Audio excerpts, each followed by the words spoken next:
Did you know your body has its own version of a sewer system? A good system for handling excess water and debris is an important part of any community.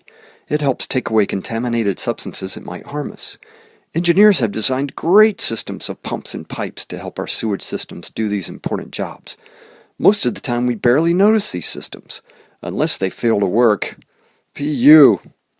It turns out your body has a similar system for dealing with excess water and contaminated substances. There are millions of tiny vessels in your body whose job it is to gather excess water, proteins, cells, and various bits of debris. This is called the lymphatic system.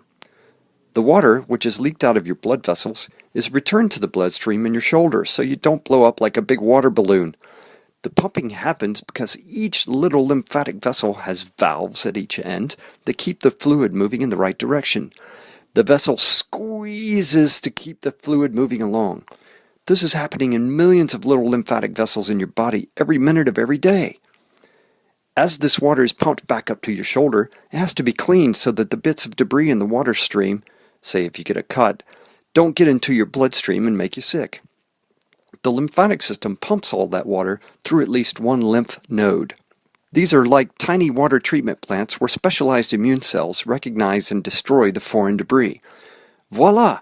All clean and ready to go back into the bloodstream. Unfortunately, like any sewer system, things can go horribly wrong. Sometimes we get infections that cause the pumping to break down. This can cause your arms or legs to swell to huge proportions.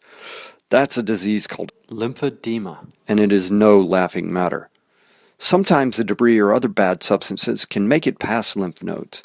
Sometimes cancer cells do this and spread the cancer to other parts of the body. Bad news. For now, we wish you all the best for your lymphatic health, which you can help maintain by drinking lots of water and exercising.